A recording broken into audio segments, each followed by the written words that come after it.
안녕하십니까. 연금박사 이용주입니다. 반갑습니다. 네, 반갑습니다. 네, 여러분.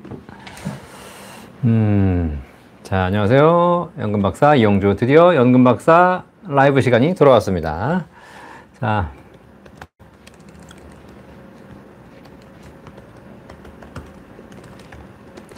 2주일 만에 뵙네요. 그죠? 네. 지난주 한 주, 회사에 또 여러 가지 또 행사가 있어가지고, 제가 한 주 쉬는 바람에, 매주 찾아뵙다가 올해 들어서 처음 쉬었습니다. 그래가지고 네.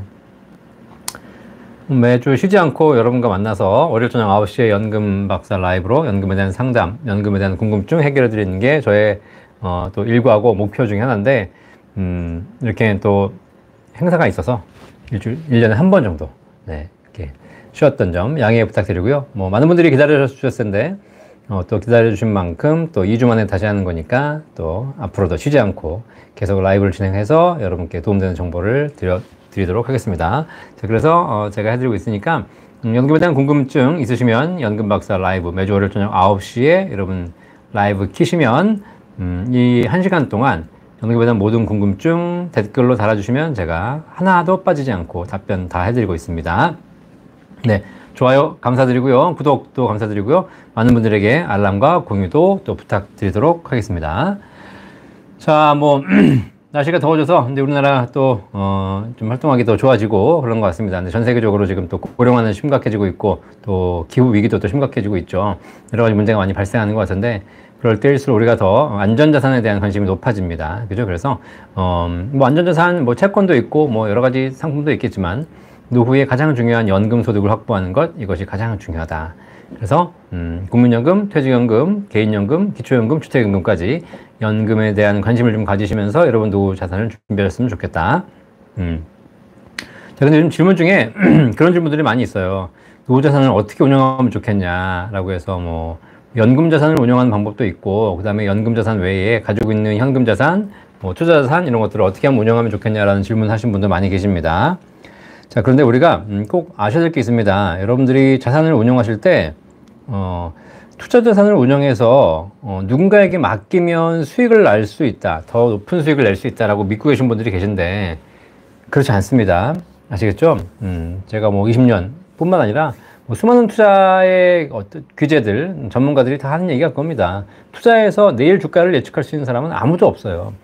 그러니까 뭐 그래도 열심히 공부하거나 그 분야에서 한 10년, 20년 한 사람들은 뭘 더 알지 않겠냐 라고 여러분들이 물어보시는 경우가 계신데 그렇지 않습니다. 결국은 많이 공부하고 그 투자 분야에서 일한 사람일수록 깨닫는 결론은 결국은 내일 일을 예측할 수 없다는 것이죠. 그죠? 그래서 뭐 유명한 사람들도 다 투자의 규제들도 하는 얘기가 뭐냐면 결국은 우량 종목을 사서 바이 앤 홀드, 장기 투자하는 것이 방법이지 그냥 뭐 내가 당장 내일 뭐가 올라갈 것 같다라고 해가지고 투자 포트폴리오를 변경하고 이걸 샀다 팔았다 한들 그것은 결과적으로 큰 의미가 없다는 것. 그렇게 했을 경우에 증권사들은 좋겠죠. 금융회사들은 그 수수료를 받아가지고 배를 불리니까. 하지만 일반적인 우리 투자자들의 자산은 그런 방식으로 증가하기가 쉽지 않다는 겁니다. 그래서 뭘 사야 되느냐, 노후 자산을 어떻게 운영해야 되느냐, 어떤 포트폴리오를 짜야 되느냐 이런 거 자꾸 물어보셔 봐야 저도 모르고 여러분도 모르고 그리고 열심히 공부한 사람들도 모르고 그죠? 네, 그러니까 결국은 아무도 모른다. 이런 질문 하시는 게 아니다. 그냥 여러분 스스로 공부하셔서 투자하시던가 아니면 하지 말던가 이렇게 하시면 되겠습니다. 아시겠죠? 네. 그래서 다 그냥 기본적으로 생각해 보십시오. 우리나라 금융회사들이 어떤 구조로 먹고 살고 있는지 보시면 결국은 여러분들이 무엇이 좋은지를 찾는 작업은 여러분 스스로 하셔야 된다. 아시겠죠? 예. 모르면 하지 말던가 아니면 여러분이 공부가 모른다 하셔도 어차피 여러분보다 더 잘 아는 사람도 없다.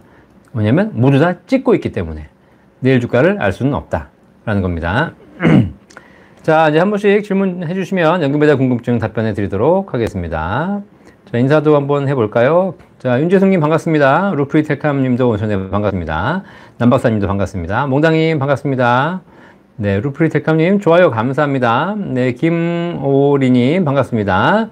손감루님 오셨네. 반갑습니다. 김영웅님 반갑습니다. 네, 열심히 배워주시고요. 안티용님 반갑습니다. 이명주님 반갑습니다. 셀틱 클래스코님 2주 만에 들으니 반갑습니다. 네, 2주 제가 한 주 쉬었죠. 네, 그래서 한 주 쉬니까 또 약간 낯서네요. 그죠? 사실 하는 거 매주 해야지, 하다 안 하다 갑자기 하면 또 불과 한 주를 쉬었을 뿐인데도 되게 낯선 그런 감이 있습니다. 자, 여러분 궁금하신 점 유튜브 댓글, 에다가 달아주시면 하나도 빠지지 않고 제가 1시간 동안 답변해 드리고 있습니다. 자, KKK님 반갑습니다. 네, 샬롬님 반갑습니다. 네, 자, 이렇게 많은 분들이 댓글로 인사도 해주시고, 또 출석 체크도 해주시고, 그리고 하고 있습니다. 자, 몽당이님, 네, 금투세에 대해서 말씀해 주셨으면 감사하겠습니다. 뭐, 금투세가 아직 뭐, 시행된 건 아니고, 시행될지 안 될지도 모르겠지만, 전 개인적으로 금투세를 시행해야 된다는 것이 제 개인적인 견해죠. 그죠? 왜냐면, 항상 이 세금이라는 거, 제도라는 것은 제도를 시행하는 것이 나쁜 것이 아니고요. 제도를 어떤 방향으로 시행하냐가 가장 중요합니다. 왜냐면 결국은 이 사회, 국가, 사람들, 뭐 조직, 뭐 자녀 다 똑같습니다. 무언가를 어떻든 이끌어 가야 되는 상황에서 어떠한 방향으로 몰아주는 것이 제도거든요. 그렇죠? 그래서 이 사회는 두 가지 분야를 통해서 사람들을 변화시키죠. 첫 번째가 제도, 두 번째가 교육입니다. 그죠? 네, 그래서 일반적인 회사에 가게 되면 그 조직을 이끌어가기 위해서 기획부서가 있고요. 그 다음에 교육부서가 있습니다. 그래서 기획을 통해서 제도를 만들어서 사람들을 그 방향으로 몰아가기도 하는 거죠. 그리고 사실 그냥 제도만 한다고 중요한 것이 아니라 그 사람들의 사고를 바꿔줘야 되기 때문에 교육부서가 있어서 항상 지속적으로 뭐 리더십에 대해서 혹은 뭐 회사에 대한 로열티에 대해서 여러 가지 또 회사에 대한 영업 어쨌든 그 스킬에 대해서 교육시키죠. 이 두 가지가 있습니다. 자, 그런데 국가가 만드는 제도 중에 이제 여러 가지 제도를 할 수 있는데 그 제도를 잘 만들어 놓으면 국민들이 그쪽으로 움직입니다. 자, 그러면 금융 투자를 하는 데 있어서 지금 현재는 투자 자산, 뭐 주식이라든가 이런 것들 매매 차익에 있어서 세금을 부과하지 않고 있는 경우가 더 많죠. 그래서 이런 부분의 소득에 대해서 양도 차익에 대해서 양도소득세를 부과하겠다. 이것이 이제 금융투자 소득세를 부과하겠다는 것인데, 그 수익을 부과하는 것에 있어서 하냐 마냐를 가지고 논의하는 것이 아니라 하되 어떤 방식으로 할 것인지를 고민하는 것이 더 중요하죠. 그래서 사실 투자라는 것이 장기 투자를 유도해서 우량 주식을 장기적으로 보유함으로써 진짜 주식 투자를 제대로 할 수 있도록 만들어 가는 것이 근본적인 목적이라면 당연히 단기 투자하는 사람들, 단타 치는 사람들에게는 과세를 하는 겁니다. 그래서 단기 투자를 못하게 만들어야죠. 그죠? 우리가 양도소득세를 부과하는 이유도 뭐냐면 결국은 사고팔고 하면서 매매 차익을 실현하는 사람들에게 세금을 내라는 거거든요. 사실 집을 사서 장기적으로 가지고 있는 사람들은 양도세를 내지 않습니다. 집을 팔지 않기 때문에. 그죠? 자, 이런 걸 보면 결국은 주식 같은 경우에 장기적인 투자를 유도하기 위해선, 장기적인 주식시장 성장을 위해선 단기 투자자들에게 단기적으로 매수 매도를 하는 바람에 시장을 엉망으로 만드는 사람들 있잖아요. 그런 사람들에게 과세를 하는 겁니다. 그런 사람들은 단 1,000원이 수익이 붙어도 과세하는 겁니다. 그럼 팔지 못하겠죠. 대신에 장기 투자하는 사람들, 뭐 3년, 5년, 10년 장기 투자하는 사람들에게는 장기 보유 공제처럼 부동산이 있지 않습니까? 장기적으로 보유하는 사람들에게는 세금을 깎아주거나 면제해 주는 것이죠. 그렇게 되면 사람들은 당연히 장기로 보유해야 세금을 내지 않기 때문에 장기로 보유할 것을 더 노력하겠죠. 그러면 장기로 보유할 주식을 찾게 됩니다. 그럼 우량주를 투자하겠죠. 그럼 우량주에는 돈이 더 몰리기 때문에 그들이 더 큰 우량주를 성장하게 된다는 겁니다. 자, 이렇게 보면 투자 세금 제도를 어떻게 운영하냐에 따라서 결국은 주식시장의 방향이 달라진다는 거죠. 근데 이 세금을 운영하는 사람, 세제를 운영하는 정부에서 아무 생각이 없이 그냥 하고 있으면 결국은 이 문제가 생기는 겁니다.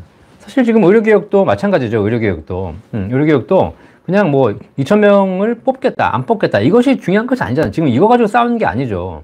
그게 아니라 진짜 뭐 필수 의료를 우리가 더 의료진을 확보하기 위해서 무엇을 해야 될 것인가에 대한 고민을 하고 그 논의하는 과정에서 결과들이 도출이 돼야 되는데 그런 것이 아니라 그냥 일방적인 제도만 쓴다고 해가지고 된다는 건 아니라는 겁니다.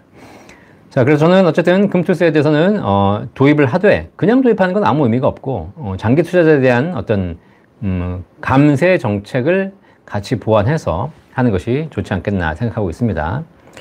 자, 근데 무작정 이 동학개미들이 그냥 금투세를 반대하시는 분들이 계세요. 그죠? 네, 세금 매기는 거. 근데 세금이라는 게 지금 제도만 따져도 뭐 연간으로 수익이 5천만 원 이상 나야 세금이 발생하는 건데 5천만 원 투자하는 사람도 얼마 없는데 5천만 원 수익이 발생하는 사람은 더더욱 없겠죠. 자, 그러니까 이렇게 별로 중요하지 않은 문제 가지고 갑론을박하면서 여론을 이상하게 이끌어가는 것은 의미가 없다는 겁니다. 정확하게 아시고 우리가 판단을 해볼 필요가 있는 것이고요. 그죠? 네. 자, 현가비님 반갑습니다. 김오리님, 개인 투자용 국채를 매달 나눠 매입하려고 하는데 현명한 방법이 아닌 걸까요? 자, 개인 투자용 국채, 지금 뭐, 이슈가 되고 있죠. 그래서, 국채를 이제 개인 투자 목적으로 적립식으로 살 수 있도록 이렇게 지금 만들어 놨습니다. 그래서 지금 아마 판매가 시작된 걸로 알고 있는데. 자, 이 방법이 좋고 안 좋고가 아니라, 항상 금융상품은 목적이 정확해야 한다는 사실입니다. 연금은 연금 받으려고 노후에 평생 돌아가실 때까지 연금 받으려고 준비하시는 것이지 연금을 가입해서 중간에 인출에 쓰거나 연금을 가입해 가지고 무슨 뭐 그냥 절세로만 생각하거나 연금을 가입해서 목돈을 마련을 생각한다거나 이러면 안 된다는 사실이죠. 연금은 노후에 평생 동안 돌아가실 그날까지 안정적인 소득을 마련해 주는 것이 연금입니다. 자, 국채의 목적은 뭐냐면 국채는 안전한 자산으로서 지금 개인 투자한 국채는 10년 만기, 20년 만기로 나오고 있거든요. 내가 적립식이나 목돈으로 샀을 경우에 10년 동안 혹은 20년 동안 목돈 마련 목적으로 가는 겁니다. 아시겠죠? 네. 목돈 마련 목적으로 하시게 되면 당연히 10년, 20년 딱 묻어줘서 차지시게 되면 이자도 받고 10년 후에 또 원금도 받고 또 그 이자를 안 받았을 경우에 그걸 나눠서 또 나중에 또 뭐 일시금으로 받을 수도 있고 분할로 받을 수도 있고 여러 가지 다양한 방법이 있기 때문에 그런 방법에서는 좋은 수단이라고 보여집니다. 대신에 금리가 지금 뭐 한 3%, 3.5% 그런 수준이기 때문에 아주 높은 수준의 금리는 아니라는 것. 그죠? 네. 두 번째, 또 하나 보면 나중에 세금 내셔야 되는데, 물론 금융소득종합과세 피해지기 때문에 뭐 도움이 되겠지만, 그렇다고 해가지고 내가 무리하게 막 많이 할 수 있는 것도 아니고, 1년에 1억? 뭐 많아야 2억까지밖에 안 되는 거죠. 그죠? 그러니까 사실 돈이 많으신 분들에게는 그렇게 또 의미가 없는 것이고, 개인 투자자들에게는 사실상 또 뭐 큰 의미도 없는 거죠, 사실. 자, 그런 것이고 10년, 20년 만기 목적으로 만기 차질 목적으로 여러분 하신다면 당연히 좋은 방법이지만 이것이 뭐 연금과 경쟁할 만한 상품은 또 아닌 것 같다. 그 다음에 국채는 나중에 분리과세 해주기 때문에 유리하지만 그래도 세금을 내셔야 된다. 하지만 연금은 또 비과세가 되기 때문에 이런 차이점을 보시면 여러분이 연금을 목적으로 하신다면 연금 상품에 하시는 것이 맞고 10년 만기, 20년 만기로 목돈을 마련하겠다라는 목적이라면 국채 상품도 나쁘지 않습니다. 네. 뭐 올 초에 유행했었던 그런 상품 있지 않습니까? 단기납 종신보험. 이게 원래 종신보험, 죽어야 받는 보험인데 10년간 묻어두시면 10년 후에 130%, 낸돈에 130% 환급 받는 거거든요. 이게 개인 투자형 국채보다 훨씬 좋았습니다. 그렇죠? 네. 자, 그래서 그런 특징이 있기 때문에 여러분들이 목적을 명확하게 하시고 그리고 나서 상품을 선택하시면 되겠습니다. 뭐든지 실패는 뭐냐면 내가 목적을 모호하게 한 상태에서 그냥 좋다니까 남들이 하니까 우로 선택했다가 나중에 중간에 포기하고 나가시는 경우 그럴 때가 가장 큰 문제가 되는 거죠. 자, 메가바이트님 즐겁고 유익하고 좋은 방송 너무 감사드립니다. 추가납입은 65세 이전까지만 하면 될까요? 분할 납부 꼭 60회로 할 때 이자가 붙던데 3, 4회로 분할도 가능할까요? 네, 국민연금 말씀하시는 것 같은데 국민연금 추후 납입입니다. 추후 납입, 추후 납부. 네, 추후 납부 같은 경우에는 연금 개시 전까지는 언제든지 하실 수가 있습니다. 다만 연금 개시 전이라 하더라도 국민연금 보험료를 내고 계셔야 되는 거니까 이미 계속 가입하셔야 되는 것이고요. 분할 납부 가능한데 60회까지 가능한 거기 때문에 뭐 3, 4회 분할도 가능합니다. 분할을 이제 한 번에 내실 추후 납부 금액이 한 번에 큰 금액을 내야 되는 거니까 그걸 이제 분할해서 낼 수 있는데 분할해서 내시게 되면 그냥 분할해 주는 것이 아니라 정기금 이자만큼은 더 부과가 되기 때문에 이자를 더 내셔야 됩니다. 아시겠죠? 네. 자, KKK님 2017년 2월에 가입한 50만원 연금보험을 현재 불입 진행 중에 있는데 저에게 남은 한도는 월 100만원인가요? 150만원인가요? 연 1800만원 초과하지 않는다는 조건 하에서요. 네. 비과세 연금보험 지금 가입하는 분들 많이 계신데요. 비과세 연금보험은 비과세 한도가 있습니다. 국가가 준 한도가 월 적립식 기준으로는 한 달에 150만원, 연간 1800만원 납입 기준입니다. 자, 그러다 보니까 한 달에 150만원 이상 납입하게 되면 비과세 한도를 초과하게 되죠. 그런데 이 월 적립식 한도는 2017년 4월 1일 이후에 계약한 것만 합산합니다. 그러니까 KKK님께서 2017년 2월에 가입하신 연금보험이 있으시다면 이거는 한도를 세법상 한도를 설정하기 이전 계약이기 때문에 이전까지는 월 50만원 하시든 월 500을 하시든 월 5천을 하시든 관계없이 전부 다 비과세고요. 2017년 4월 1일 이후에 계약하신 것부터 150만원 합산하기 때문에 지금 KKK님은 한도 조회해보시면 월 150만원 한도가 다 나올 겁니다. 자, 그 다음에 이거 말고도 보험료 합계액 1억 원 한도도 있습니다. 그래서 월 150만 원 비과세 한도와 별도로 합계액 1억 원 한도가 있기 때문에 요거 두 가지를 각각 다 비과세 한도로 쓰실 수가 있겠습니다. 아시겠죠? 자, 그러다 보니까 뭐 일시불로 1억을 하셔도 되고, 그렇지 않고 월 뭐 80만 원씩 10년 납 이렇게 하게 되면 또 1억의 한도가 쓸 수 있거든요. 이 두 가지 150만 원과 1억 원 한도를 같이 다 쓸 수 있기 때문에 두 개를 잘 이용하신다면 비과세 한도 내에서 개인 연금을 잘 준비하실 수 있겠습니다. 자, 강호진님께서 잘 대답해 주셨네요. 감사합니다. 네. 키키키님, 그렇게 알고 있는데 은행 앱에 한도가 잡혀서 나오더라고요. 자, 은행연합회 조회 한번 해보실 필요가 있을 것 같고요. 네. 만약에 이게 한도가 잡혀서 있다면 이건 별도로 회사에 요청하셔가지고 한도를 취소해달라고 해주시거나 이렇게 한 방법이 있으니까 그럼 참고하시면 되겠습니다. 네, 아, 그렇죠. 네. 강호진님, 연금 저축이실 수 있습니다. 우리 지금 KK님 하신 것 중에서 이 1800 한도가 있는데 여러분 헷갈리시면 안 되는 게 뭐냐면 1800만 원 연간 납입 한도가 연금 저축에도 있고 비과세 연금 보험에도 있습니다. 이 두 각각 1800이 있습니다. 아시겠죠? 헷갈리시면 안 돼요. 근데 연금저축 IRP에 있는 1,800만 원 한도는 납입 한도입니다. 납입이 가능한 연간 납입할 수 있는 한도가 1,800만 원까지인 거고 이 연금저축 IRP에 1,800만 원 납입하신 것 중에서 900만 원까지만 연말정산 시에 세액공제가 됩니다. 아시겠죠? 예, 이게 연금저축 IRP 구조고요. 비과세 개인연금보험 같은 경우에도 1,800만 원 납입 한도가 있는데 이건 뭐냐면 납입 자체는 무제한입니다. 뭐 연간 1,800을 하든 연간 1억 8천을 하든 연간 18억을 하든 상관없습니다. 하지만 납입한 금액 중에서 연간 1,800만 원까지만 비과세해 주겠다는 겁니다.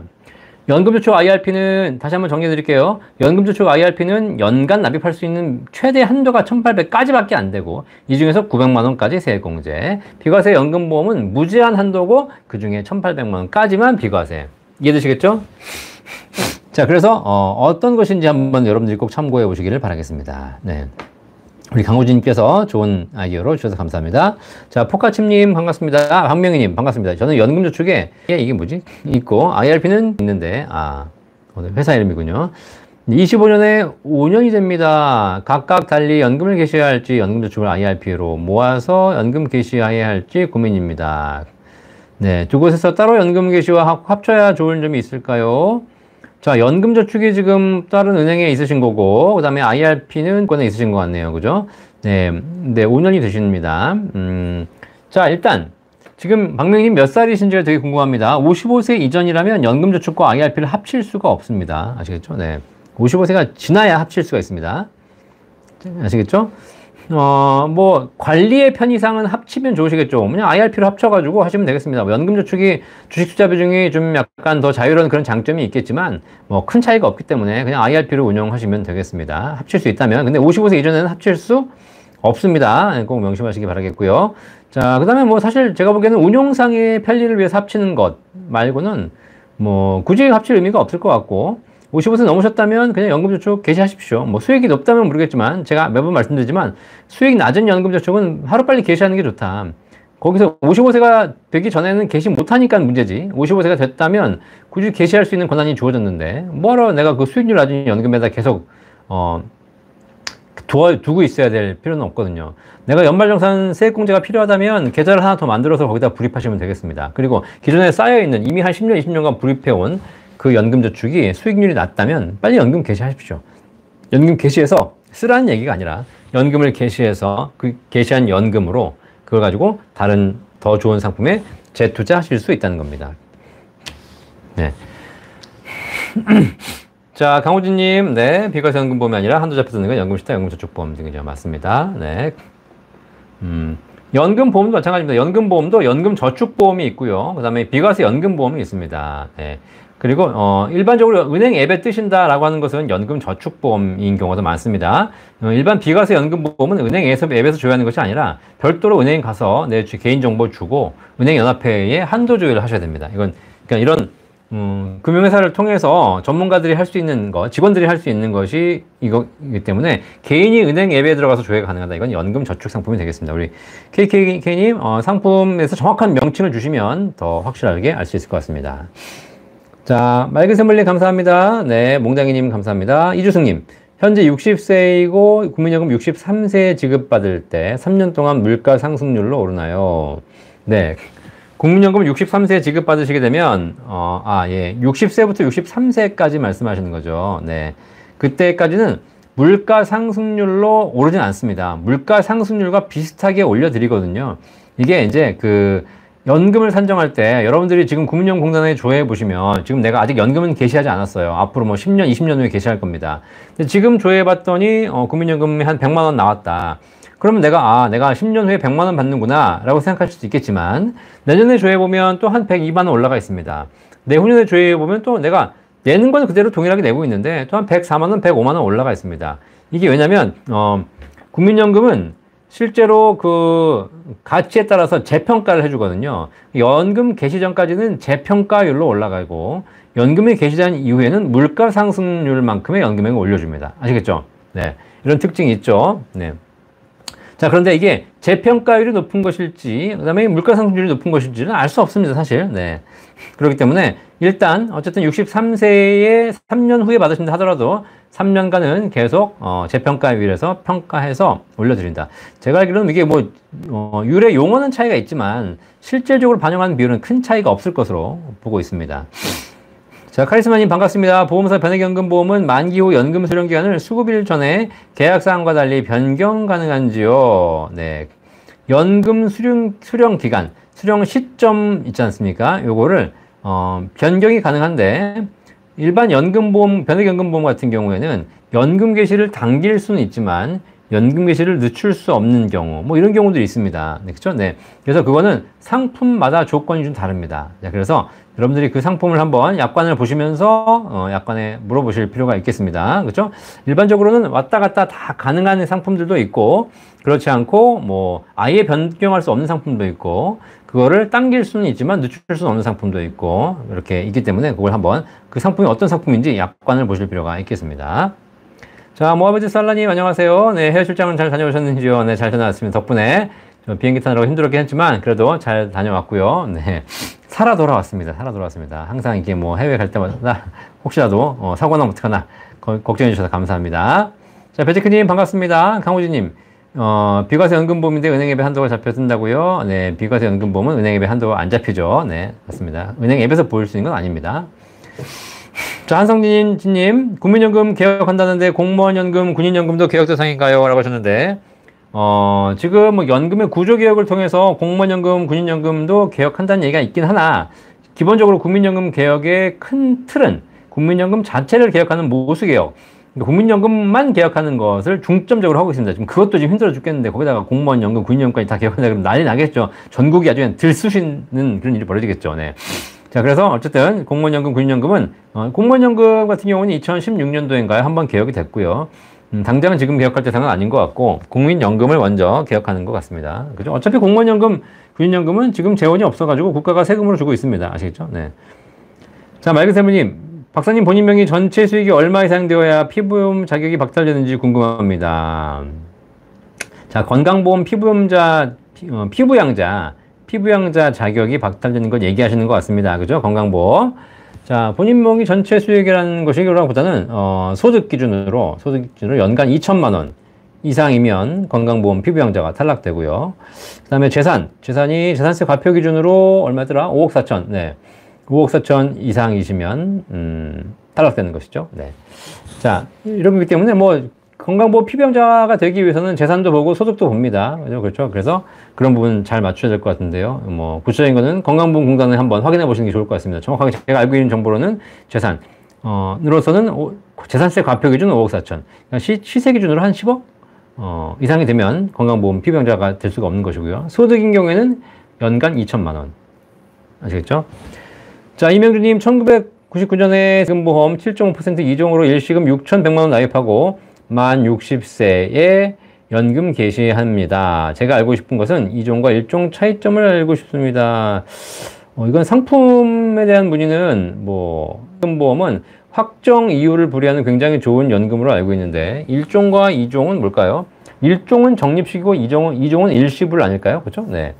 이거는 제가 알 수 있는 정보는 아닌 것 같고 선생님이 직접 전화해 보셔가지고 상품 물어보시면 될 것 같습니다. 사실 이 상품 예전에 제가 알고 있던 상품인데 1종과 2종이 어떤 차이가 있는지까지는 아무래도 이건 회사에 직접 물어보셔야 될 것 같습니다. 네.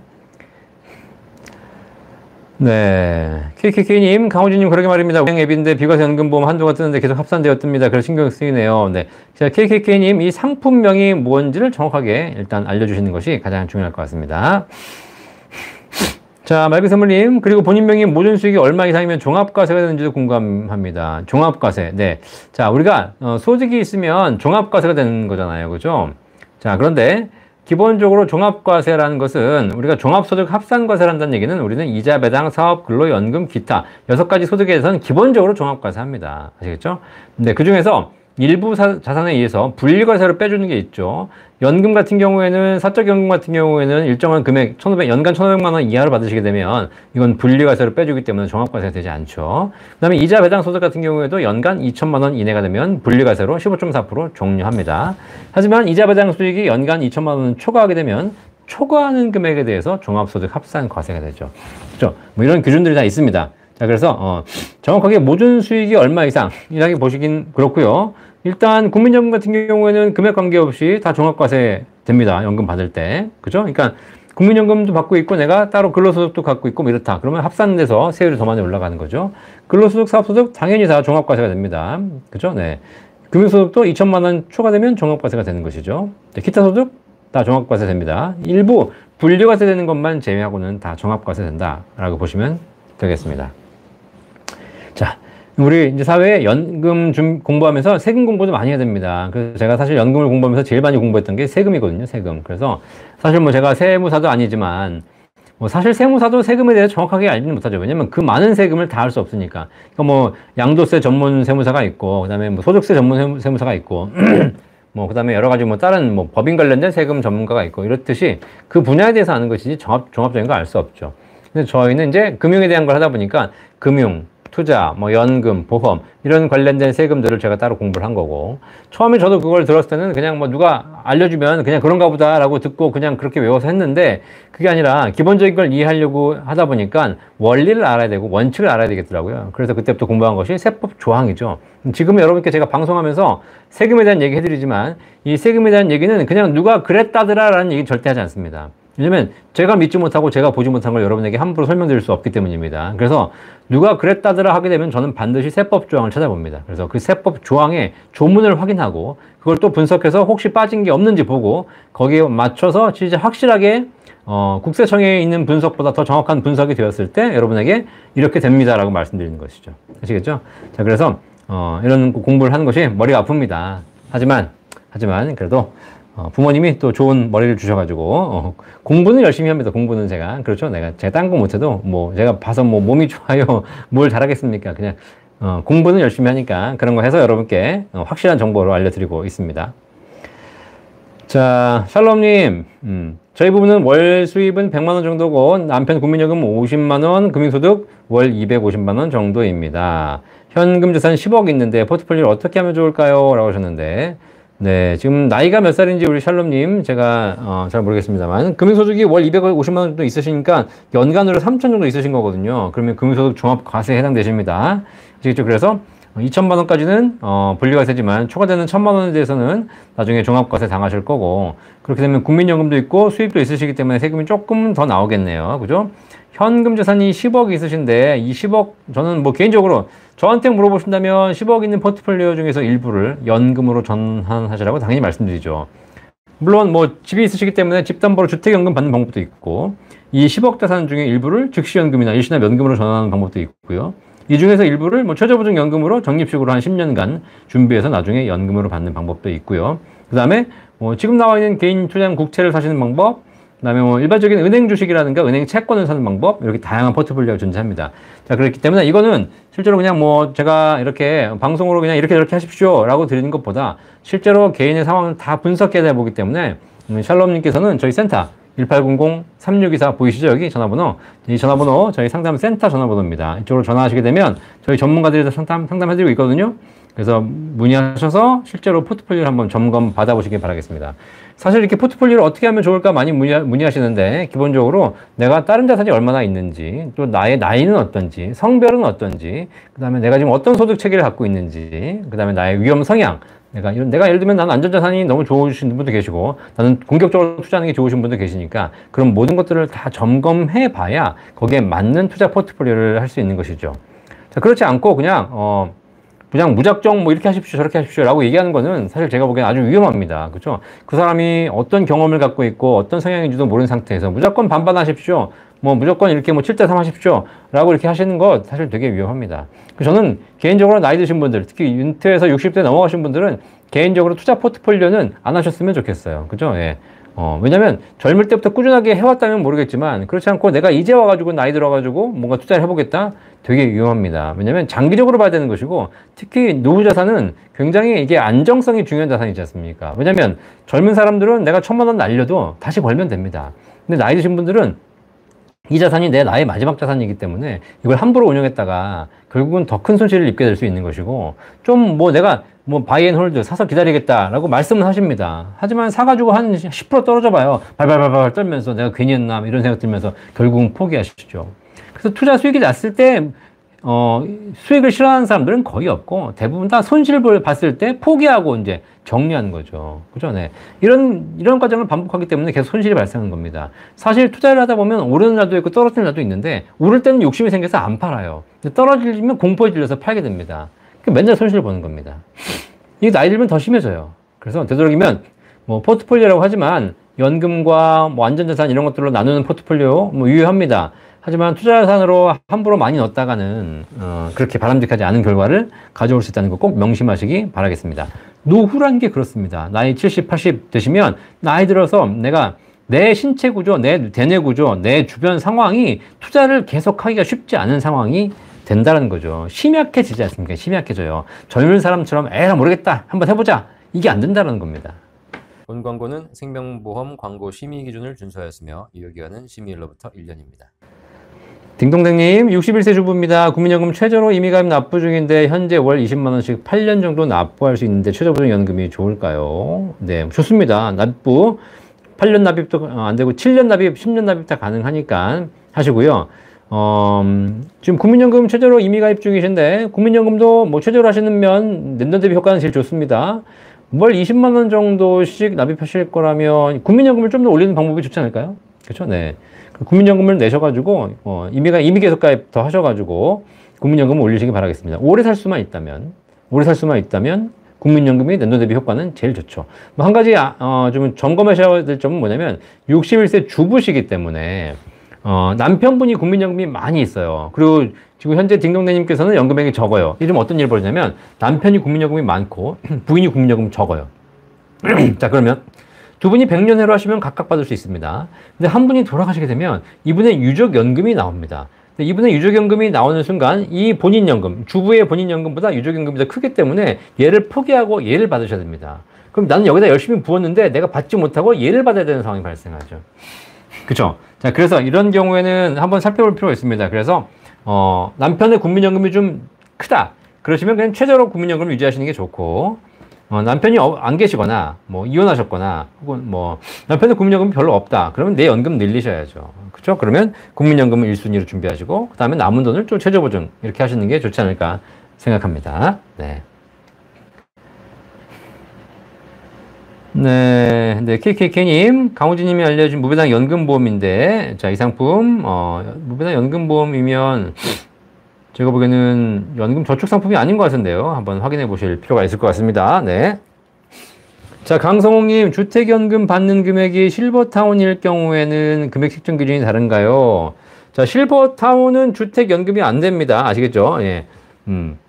기본적으로 내가 거주할 수 있는 주택인데 뭐 노인복지주택 이런 데 중에 일부 되기도 합니다. 근데 실버타운이 해당되지는 않을 겁니다. 그죠? 네, 실버타운 그렇지 않고 그냥 노인복지주택인 경우에 해당이 되죠. 네. 자, 그래서 책정 기준이 다르지는 않고요. 그 시세 기준에 따라서 지급하는 거고 그 다음에 기초연금 수급자이시면서 시세로 2억 원 미만의 주택을 가지고 계신다면 우대형 주택연금이 되겠죠. 그러니까 실버타운이라고 해가지고 금액 책정 기준이 다르지는 않습니다. 네. 자, 다혜연님 반갑습니다. 한수호님 매조를 감사합니다. 개인연금 저축 펀드는 2개 이상 가입 가능합니까? 그럼요. 개인연금저축펀드는 한 회사에 여러 개를 가입할 수도 있고요. 여러 회사에 다양하게 가입할 수 있습니다. 어차피 연금저축펀드 연간 세액공제 받을 수 있는 한도는 납입 한도 1,800, 세액공제 900만 원 한도는 모든 계좌를 합산하기 때문에 그게 국가에서 관리가 되거든요. 그렇기 때문에 내가 연금계좌, 저축계좌를 뭐 10개 가지고 있다? 뭐 10개 가지고 있어도 한 100만 원씩 불입하면 됩니다. 그죠? 네, 그렇게 해서 여러 개 할 수 있습니다. 단 IRP 계좌는 금융회사당 한 개만 가입 가능합니다. 아시겠죠? 연금저축, 연금펀드 계좌는 한 금융회사에 여러 개를 가입할 수 있지만 IRP 계좌는 한 금융회사당 하나만 가입할 수 있다. 금융회사별 하나씩은 가능합니다. 굳이 뭐 여러 개 가입하실 필요가 없습니다. 그죠? 여러 개 가입한 필요가 없거든요. 그냥 내가 하나만 제대로 가입해서 제대로 운영하시면 되겠습니다. 그리고 뭐 은행에 연금저축 IRP 가입하는 거하고 증권사 가입하는 거하고 뭐가 다르냐고 물어보시는데 뭐 큰 차이 없습니다. 어차피 이런 상품들이 대부분 다 플랫폼 역할만 하는 것이거든요. 계좌 역할만 하고 있는 것이고 들어가서 거기서 내가 상품을 다양하게 선택할 수 있기 때문에 그런 편에서는 금융회사별로 큰 차이가 없다라고 보시면 돼요. 물론 증권사가 좀 더 다양한 상품을 선택할 수 있는 방법 그런 건 있지만 결국은 사실 내가 운영할 수 있는 뭐 그렇게 투자 방식이 다양하지도 않거든요. 그렇죠? 어차피 상품이 내가 100개 있다고 해가지고 100개를 다 선택할 수 있는 게 아니지 않습니까? 꼭 필요한 거 한두 개만 있으면 되는 거기 때문에 큰 차이는 없다. 라고 보시면 되겠습니다. 자, 홍경자님 남편 작년 12월 퇴직 후 재취업해서 최저시급 근무 중이신데 2000년 말 개인연금 신탁 가입 이자 포함 7천만 원 가지고 있는데 채권형이에요. 퇴직하면 6개월 안에 일시금 지급 가능하다고 해요. 네. 비과세로요. 이 상품을 어찌 운영해야 할까요?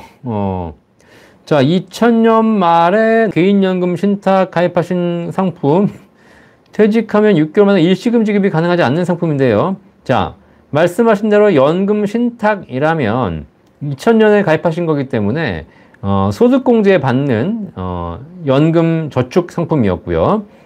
연금은 반드시 5년 이상 연금으로 수령하셔야지 비과세가 됩니다. 아시겠죠? 5년 이상. 이걸 일시불로 타시게 되면 이 상품은 세금 내셔야 됩니다. 아시겠죠?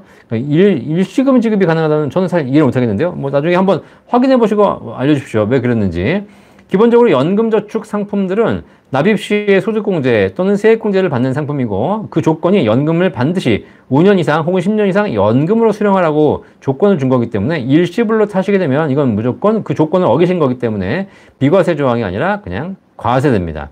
그렇죠? 이게 아마 이자소득세로 과세가 될 겁니다. 네. 자, 그러면, 세금을 많이 내셔야 됩니다. 아시겠죠? 네. 자, 그래서, 이 부분은 비과세를 받으시려면 반드시 5년 이상 연금으로 수령하셔야 된다. 상품을 정확하게 다시 한번 확인해 보시기 바라겠습니다. 네. 자. 자, 청학동님 반갑습니다. 저번 주 못 들어서 아셨습니다. 청학동님 저번 주에 제가 안 했어요. 네, 한 주 쉬었습니다. 딱 우리가 이렇게 딱, 순서가 딱 맞네요. 그죠? 제가 없을 때 이렇게 또 청학도님 오셔가지고 안 오셨다고. 네, 지난주 쉬었습니다. 네. 자, 다이어님 IRP 계좌 만들어 납입하고 세금 혜택 받으려고 하고 있는데 현재 56세인데 요 계좌도 5년 후에 찾을 수 있는 건가요? 네. IRP 계좌 만들어 오셔가지고 세금 혜택 받으시고 5년만 지나시면 들어있는 금액을 연금으로 수령할 수 있습니다. 아시겠죠?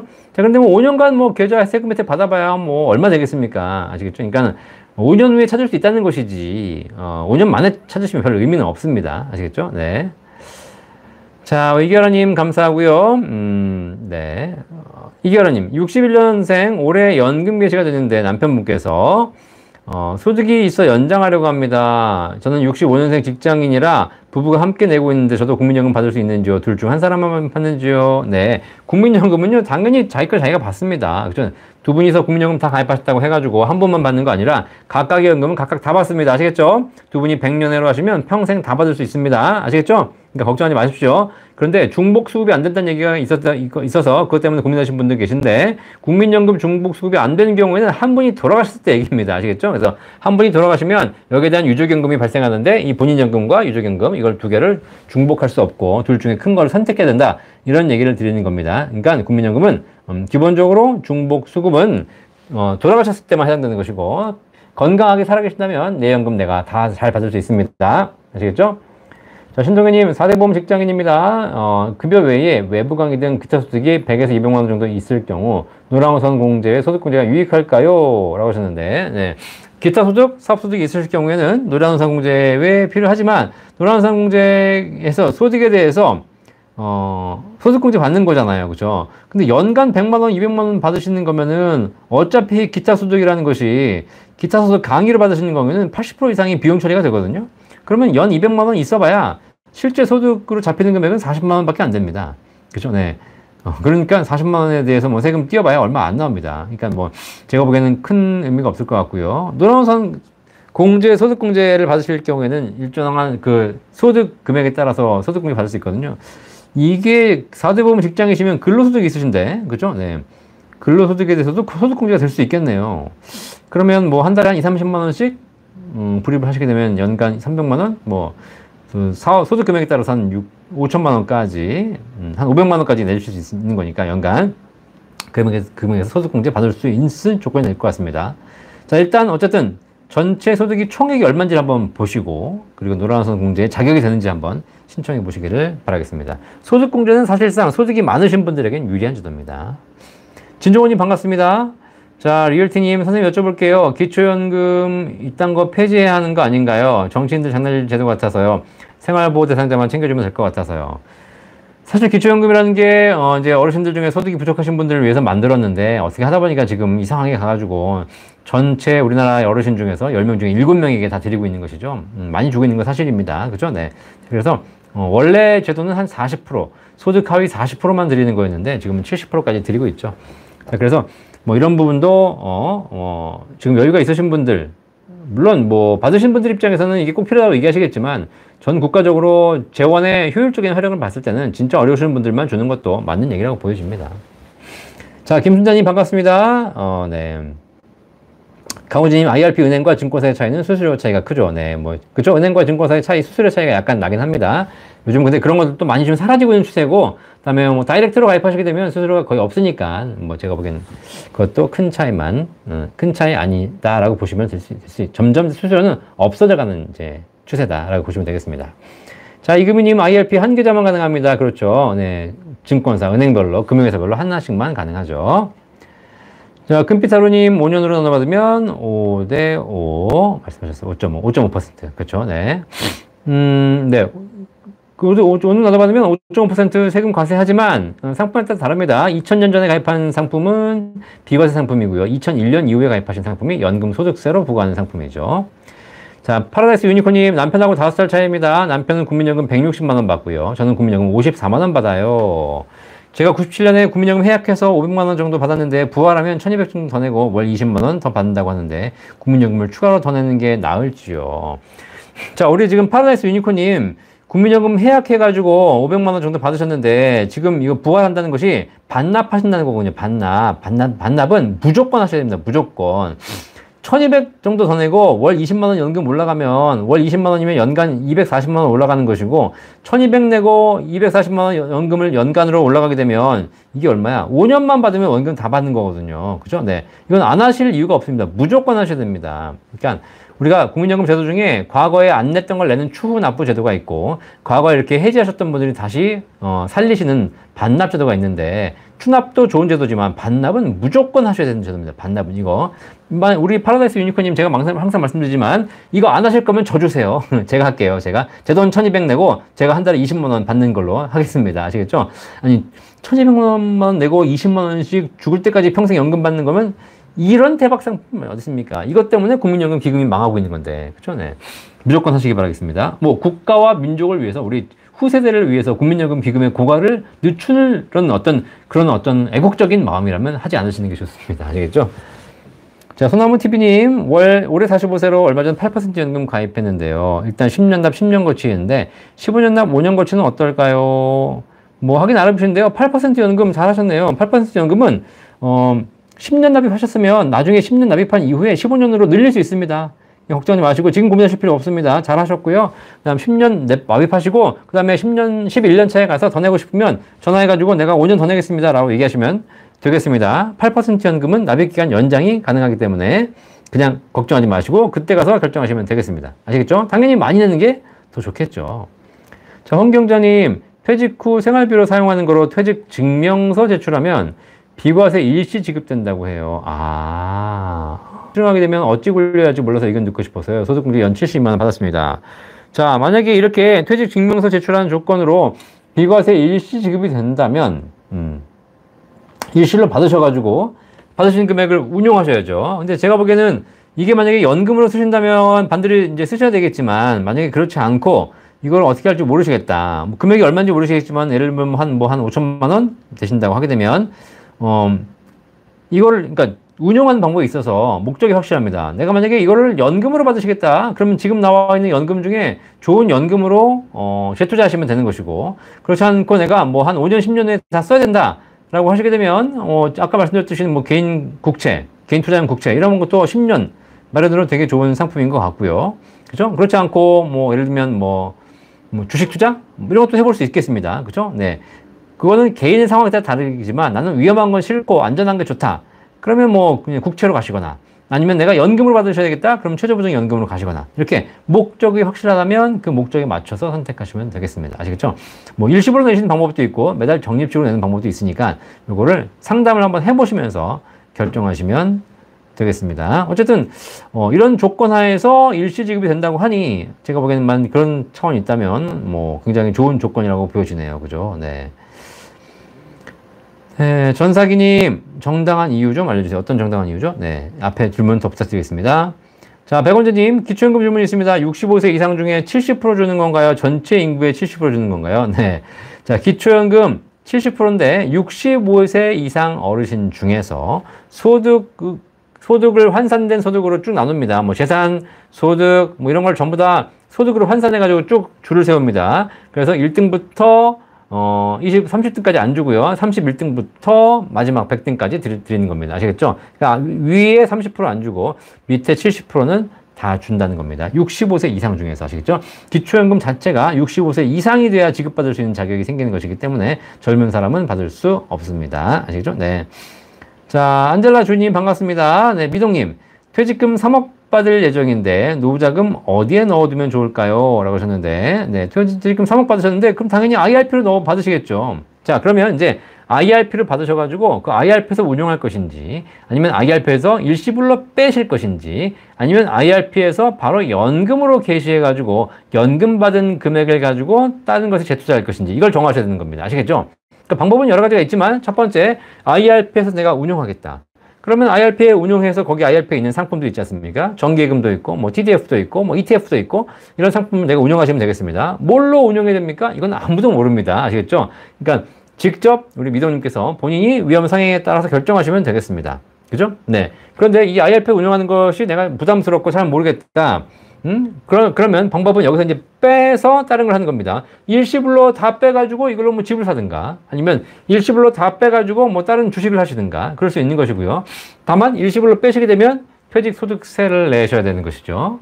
그렇지 않고 내가 어차피 IRP로 받은 거 내가 연금으로 개시하겠다. 그럼 일시불로 빼시는 건 아니고 이렇게 하나씩 둘씩 이렇게 연금으로 살짝 빼시는 겁니다. 연금으로 빼서 한 달에 100만 원씩 뺐다. 그럼 이 100만 원 가지고 쓰시는 방법도 있고 이걸 내가 다른 뭐 적립식 펀드라든가 아니면 최저보장 연금이라든가 뭐 개인 국채라든가 이런 것들을 투자함으로써 여기서 다시 또 불려가는 방법이 있겠죠. 그렇죠? 여러 가지 방법이 있기 때문에 그 중에서 내가 연금이 목적이냐 아니면 목적자금 마련이 목적이냐 뭐 안전자산이 목적이냐 투자가 목적이냐 이런 거에 따라서 선택 범위는 다 달라지게 되겠습니다. 아시겠죠?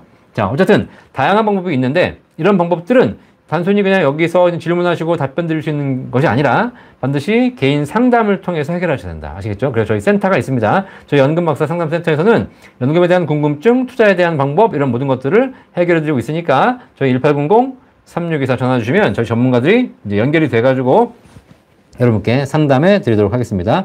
현재 저희 센터에는 19명의 전문가가 있습니다. 조금 늘었습니다. 네, 그래서 19분 전문가 끊임없이 교육시키면서 또 우리가 서로 스터디하면서 연금 전문성을 향상을 시키고 있습니다.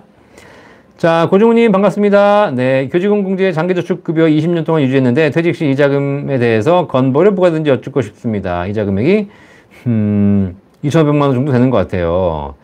자, 이게 교직원공제에서 받으시는 것이 아마 이제 퇴직해서 받으시게 되면 이게 아마 이제 그 분류과세가 될 겁니다. 분류과세가.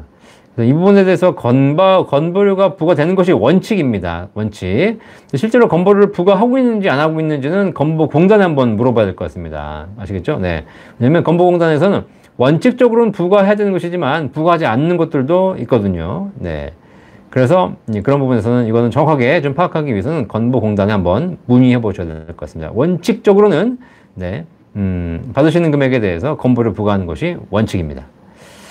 자, 민수님, 기초국민연금, 유족연금 70만 원 받고 있고요. 주택연금 2억부터 70세, 2억 70세부터 얼마 받나요? 자, 기초연금, 국민연금, 유족연금 받고 있는 건 아무 상관없고요. 주택연금 받는 금액은 내가 다른 연금이 얼마인지 상관없습니다. 그냥 주택 가격만 보는 겁니다. 자, 그런데 주택연금이 2억이시라면 70세부터 얼마 받냐면, 자, 근데 이분이 지금 기초연금 받고 계시지 않았습니까? 기초연금 대상이 되시고 주택의 시세가 2억 미만이라면 1억 9,999만 원까지 라고 하게 되면 70세부터 연금 받게 되면 부부 중에서 더 젊으신 분이 70세여야 됩니다. 남편이 70세, 부인이 65세면 65세 기준으로 보는 거예요. 자, 연소자 기준으로 보기 때문에 어쨌든 두 분 70세부터 받게 된다면 지금 현재 기준으로 약 1억당 일반 연금액이 한 29만 원, 30만 원 받습니다. 자, 그러니까 2억이니까 60만 원 받겠죠. 그런데 이분이 기초연금 수급자이기 때문에 여기에서 약간 다른데 최대한 20%까지 더 나옵니다. 그러니까는 제가 보기에는 한 2억짜리 집이시라면 2억 미만의 집이시라면 기초연금 수급자이기 때문에 한 70만 원 이상의 연금 받으실 수 있을 겁니다. 매월 돌아가신 그날까지 괜찮죠? 네, 2억짜리 집으로 70만 원씩 평생 연금 받을 수 있으니까 좋죠. 자, 박지윤님, 남편이 2년 후 만 60세로 퇴직 예정입니다. 2013년 이전 가입한 연금저축계좌에 퇴직금을 받으면 퇴직금 한꺼번에 인출해도 퇴직소득세 30% 감면 혜택 받을 수 있을까요? 라고 하셨는데 아니죠. 네. 연금저축계좌로 퇴직금 받으시든 IRP를 받으시든 관계없이 거기서 퇴직금을 인출할 때는 그 퇴직금에 퇴직소득세율 꼬리표가 붙어 있습니다. 뭐 지금 이제 직장 생활을 오래 하셨고 퇴직금 받으시는 거기 때문에 예를 들면 퇴직소득세율이 뭐 5%가 붙어 있다. 그러면 그 퇴직금을 일시불로 인출하시게 되면 5% 세금 다 내시고 받아 나오셔야 되는 것이고 그걸 IRP든 연금저축이든 거기서 연금으로 10년 이상 나눠 받으시게 되면 그 내야 되시는 세율에 1년부터 10년 차까지는 30%, 11년 차부터 이후까지는 40%를 할인해 드리는 것이죠. 아시겠죠? 자, 그러니까 30% 감면을 받으시려면 반드시 10년 이상 연금으로 나눠 받으셔야 되지 일시불로 인출하시면 세율 혜택이 없습니다. 자, 박원진님 감사합니다. 이지용님, IRP 연금 개시가 얼마 안 남았는데요. 개시 후에는 그 계좌에 입금이 안 되나요? 네, 맞습니다. IRP든 연금저축이든 연금으로 개시한 이후에는 그 계좌에다가 다시 입금을 하실 수는 없습니다. 아시겠죠? 자, 그럼 내가 더 입금을 해가지고 세액공제를 받고 싶은데 나는 아직도 소득이 있고 세액공제를 받고 싶은데 어떻게 입금하면 됩니까? 라고 물어보신다면 계좌를 하나 더 만드시면 됩니다. 예를 들면 내가 국민은행에 IRP 계좌가 있습니다. 이 IRP에서 연금을 개시했습니다. 받으실 거 아닙니까? 근데 여기 납입하다가 여기서 개시하잖아요. 개시하는 순간 납입이 안 되니까 신한은행 가셔가지고 IRP 계좌 하나 더 만드시면 됩니다. 여기는 납입해서 세액공제 받는 계좌, 그리고 여기는 인출해서 쓰는 계좌라고 하시면 되겠습니다. 인출 쓰시면 되는 것이고요. 또 여기서 이게 다 쌓이지 않습니까? 신한은행 계좌. 여기도 많이 쌓였으니까 또 인출하고 싶어. 그럼 이걸 인출해서 쓰시면 되는 것이고, 근데 또 납입을 하고 싶어. 그러면 신한은행 말고 저기 우리은행 가가지고 우리은행 가서 또 IRP 계좌 만드셔가지고 거기서 또 납입하시면 되겠습니다. 아시겠죠? 그러니까 기본적으로 한 계좌에서는 안 되지만 계좌를 여러 개 개설할 수 있기 때문에 그걸 여러분들이 돌려서 하시면 되겠습니다.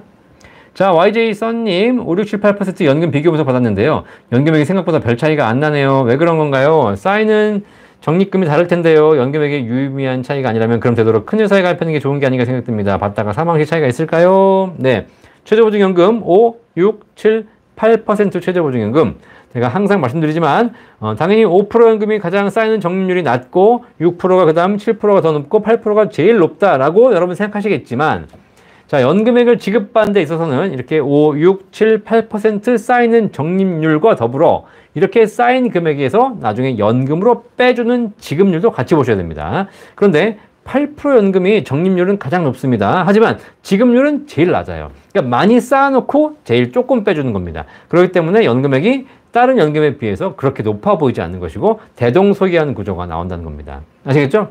자, 그 다음에 사망 시에 지급되는 보증 구간도 약간 다릅니다. 5% 연금, 6% 연금, 8% 연금은 사망 시에 원리금을 다 보증합니다. 그러니까 내가 원금과 이자가 쌓여 있는데 돌아가시면 원리금을 다 주는 것이죠. 하지만 7% 연금은 좀 다릅니다. 7% 연금은 사망 시에 원금만 보증하거나 혹은 원금의 일정한 금액만 추가해서 보증하기 때문에 실제로 사망 시에 7% 연금은 불리하고 사망 시에는 5, 6, 8% 연금이 더 유리하죠.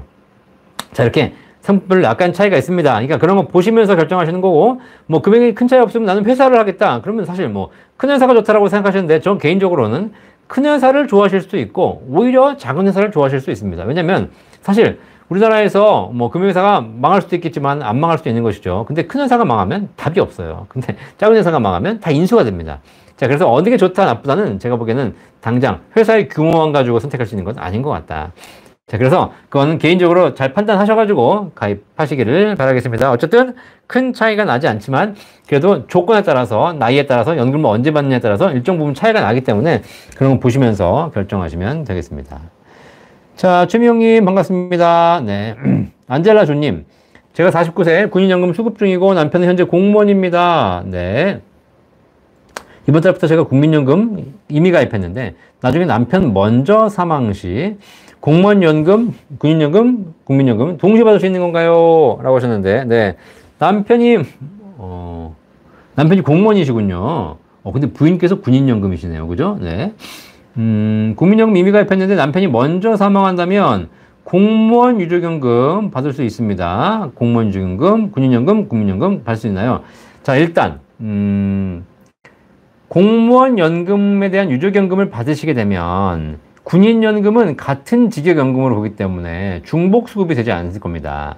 그죠? 대신에 국민연금은 다른 직역연금을 보기 때문에 공무원연금, 유족연금을 수급한다고 해가지고 군인연금이 지급에 제한이 되지는 않습니다. 아시겠죠?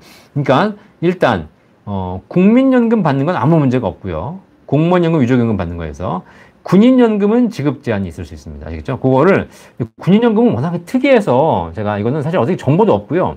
그러니까 일단 사학연금이나 공무원연금은 사학연금이나 공무원연금 가입자가 사망했을 때 배우자가 사학연금이나 공무원연금 가입자라면 중복수급이 안 되거든요. 그죠? 그래서 유족연금의 50%만 받게 됩니다. 아시겠죠? 네.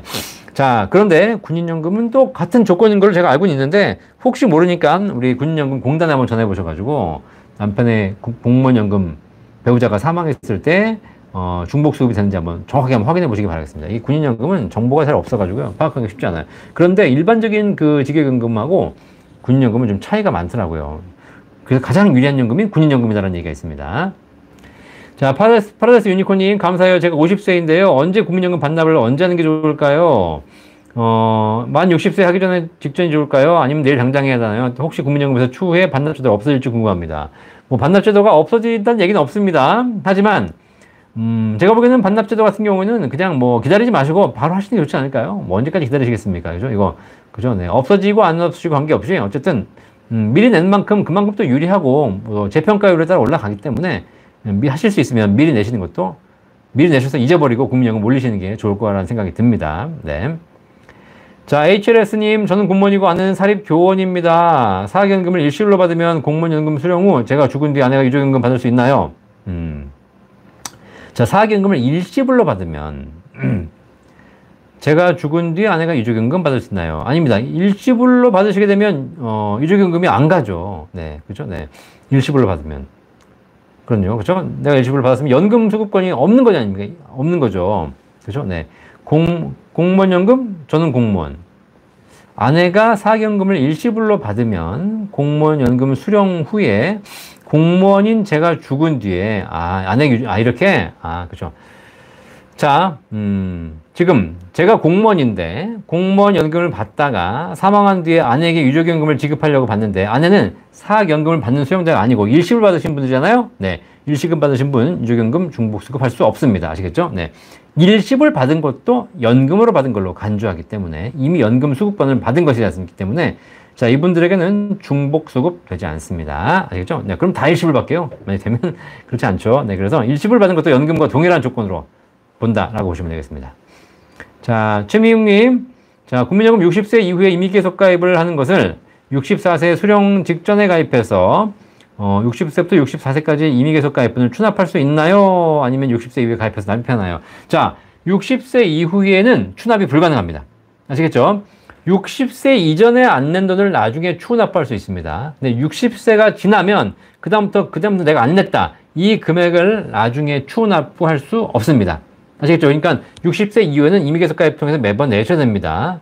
60세 이전에 안 낸 거는 나중에 내가 추후 납부할 수 있지만 60세가 지난 다음부터 내가 4년간 안 내다가 마지막에 한번 몰아내야지 추후 납부 안 된다. 아시겠죠? 네. 자, 홍명숙님, 2004년 연금 가입해서 55세 개시를 2년 늦추었어요. 네, 이거 개시해서 연금 박사님 말씀대로 다시 연금 가입해도 될까요? 당연히 되죠. 네, 그래서 연금이 지금 2004년 가입했으면 그냥 금리 연동일 겁니다. 그러면 그렇게 수익이 높지 않을 겁니다. 자, 그러면 이 연금 같은 경우에는 바로 개시하십시오. 그렇죠?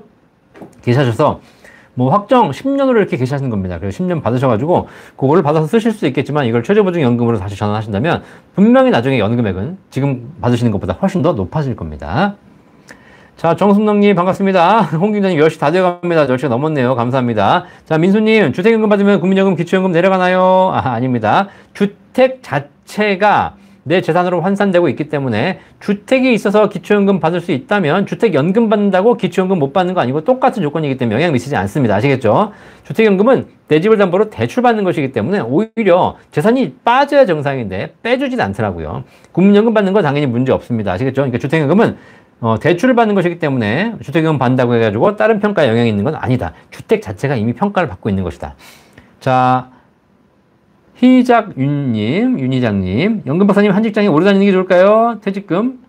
아니면 한 직장, 퇴직금 관련 노후 문의드립니다. 연봉이 20% 상승 시 이직을 하는 게 좋을지, 아니면 연봉 인상이 안 돼도 한 직장에 오래 다니는 게 좋을지, 노후를 보았을 때 어떤 게 좋은가요? 이건 뭐, 사실 연금 문의는 아닌 것 같은데요. 네, 어쨌든 뭐, 퇴직금이 DB형이라면, 퇴직 직전 3개월 평균 임금 곱하기 근소한 연수를 주는 거거든요. 그런데 뭐 어차피 연봉이 20% 상승된다면 이직을 하는 게 좋지 않을까요? 지금 퇴직금 정산하시고, 그죠? 네. 물론 그 회사가 얼마나 좋은지는 모르겠습니다만은, 그죠? 네. 요즘 젊은이들은 연봉 인상을 통해서 계속 올라다니니까, 그죠? 네. 뭐 한 직장에서 오래 다니는 게 물론 좋긴 하겠지만 연봉 인상이 안 된다면 퇴직금이 변하는 그런 근소연수 이상으로 올라가는 건 아니기 때문에 제가 보기에는 뭐 여기서 정산하시고 그다음에 옮겨서 더 많은 퇴직금 받으시는 것이 좋겠다. 퇴직금만 보자면 그런 생각합니다. 자, 박경욱님, 사학연금 수급 중이며 개인연금, 연금도 있지만 개인연금 더 늘리고 싶은데 어떻게 해야 할까요? 만 61세입니다. 네. 지금 연금 준비하신다면 나와 있는 연금 중에서 최저보증연금 5, 6, 7, 8% 최저보증연금 제일 좋습니다. 아시겠죠? 요거 어떤 상품인지 궁금하시면 연금박사 영상 보시고 저희 센터 1800-3624 전화 주시면 저희 연금 전문가들이 정확하게 상담해서 금액도 알려드리고 가입 관리까지 다 도와드리도록 하겠습니다. 자, 오늘도 이렇게 한 시간이 또 후딱 지나갔습니다. 오늘도 어려운 질문들 많이 주셨는데 제가 어려운 질문 답변하려니까 힘드네요. 저도 열심히 또 공부하고 있습니다. 이렇게 여러분이 알려주시는 것이 저에게도 큰 도움이 되고요. 열심히 또 공부해가지고 오늘 또 몰랐던 거 공부해서 더 알게 되고 그렇게 할 거거든요. 그럼 여러분들도 도움되시고 저도 또 많이 성장할 거라 생각합니다. 나니님, 2017년 2월 변액연금 가입 중인데 연 2% 수익 중이에요. 아이들 주로 가입했어요. 비과세 2억까지 가능한. 네, 자, 하셨는데 잘 하셨네요. 뭐 또 좋은 상품이니까요. 네, 하셔서 잘 유지하셔가지고 하시기 바라겠습니다. 네.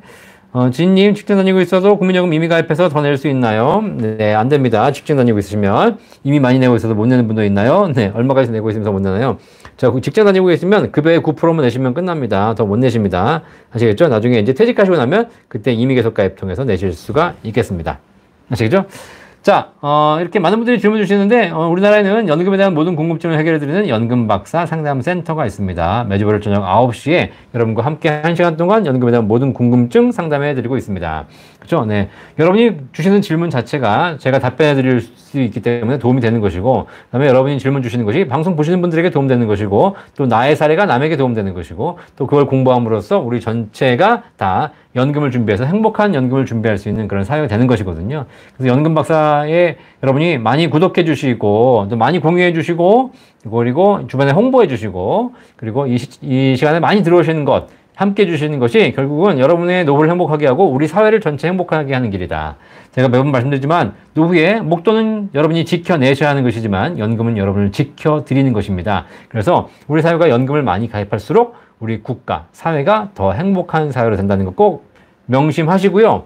그리고 여러분들 연금 잘 준비하셔서 행복한 노후 보내시기 바라겠습니다. 더 궁금한 거 있으시면 다음 주 월요일날 질문하셔도 좋고요. 아니면 저희 센터 1800-3624 전화 주시면 저희 지금 물어보시는 질문들 저희 센터에서 다 답변해 드리도록 하겠습니다. 혹시 모르시는 게 있으면 저희가 찾아서 공부해서라도 알려드릴 테니까 걱정하지 마시고 저희 센터 1800-3624 이용해 주시기를 바라겠습니다.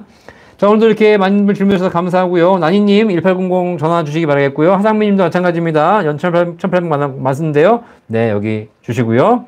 네, 수익 중인 걸 해지하고 원료에서요. 이건 상품 비교해 보실 필요가 있습니다. 확실하게. 그래서 최저보증연금이 지금 8% 연금이 일반적인 케이스에서 과거의 연금보다 좋은 건 사실입니다. 아시겠죠? 그러니까 그런 걸 참고하셔가지고 잘 선택하시기를 바라겠습니다.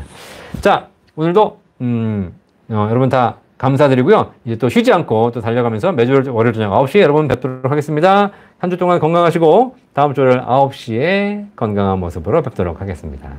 감사합니다. 본 광고는 생명보험 광고 심의 기준을 준수하였으며 유효기간은 심의일로부터 1년입니다.